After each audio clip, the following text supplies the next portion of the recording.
Lack of discipline అనేది lack of self రెస్పెక్ట్ని సూచిస్తుంది. ఎలాగో నేను చెప్తాను చూడండి. మీకు ప్రతిరోజు కూడా ఒక చాయిస్ ఉంటుంది. మీ యొక్క లక్ష్యాల వైపుగా మీరు చర్యలు తీసుకోవడం అండ్ ఆల్సో లక్ష్యాలకి ఆపోజిట్గా చర్యలు తీసుకోవడం. లక్ష్యాలకి ఆపోజిట్గా చర్యలు తీసుకోవడంకి ఒక ఎగ్జాంపుల్ చెప్తాను చూడండి. తరచుగా ఇన్స్టాగ్రామ్లో స్క్రోల్ చేస్తూ కూర్చోవడం, ఇది చాలా సింపుల్ విషయమే కావచ్చు. కాకపోతే మీరు ఎప్పుడైతే ప్రతిసారి ఈ విధంగా చేసుకుంటూ వస్తారో స్లోగా మీ యొక్క అటెన్షన్ స్పాన్ అనేది తగ్గిపోతుంది. అండ్ ఆల్సో మీరు ఫోకస్ చేసే కెపాసిటీ అంతా కూడా మీరు కంప్లీట్గా కోల్పోతారు. మీకు ఒక విషయం తెలుసు, ఈ పనులంతా కూడా చేయకూడదని చెప్పి.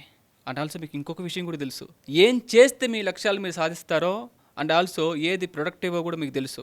కానీ ఎప్పుడైతే మీరు ప్రతిసారి మీ యొక్క లక్ష్య సాధనకి ఆపోజిట్గా పనులంతా కూడా చేసుకుంటూ వస్తారో స్లోగా మీ మీద మీకు సెల్ఫ్ ట్రస్ట్ అనేది కంప్లీట్గా పోతుంది. అండ్ ఆల్సో కాన్ఫిడెన్స్ అనేది కంప్లీట్గా లూజ్ అయిపోతారు. ఈ విధంగా మీరు చేయడం వల్ల, ఈ విధంగా తరచుగా మీరు రిపీట్ చేస్తూ కూర్చోవడం వల్ల ఇంకొకసారి మీ యొక్క లక్ష్యాలను తలుచుకోగానే యాంగ్జైటీకి గురైపోతారు, ఉక్కిరిబిక్కిరి అయిపోతారు.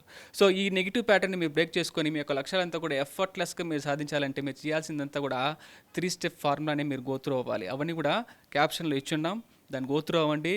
మీ యొక్క నెగిటివ్ ప్యాటర్న్స్ కూడా బ్రేక్ చేసుకొని మళ్ళీ డిసిప్లిన్తో మీ యొక్క సెల్ఫ్ రెస్పెక్ట్ అంతా బూస్ట్ చేసుకొని మీకు కావాల్సిన లక్ష్యాలంతా కూడా మీరు ఈజీగా సాధించుకొని పోవాలని చెప్పి నేను మనస్ఫూర్తిగా కోరుకుంటున్నాను. మ్యాసివ్గా మీ యొక్క సెల్ఫ్ రెస్పెక్ట్ని బూస్ట్ చేసుకొని ఇంకా పెద్ద పెద్ద లక్ష్యాలంతా కూడా సాధించి అబండెంట్గా మీ జీవితాన్ని అనుభవించడానికి మీరు సిద్ధంగా ఉంటే contact the number on the screen and join for the heal and manifestation classes faith in Mahesh Vivekanand.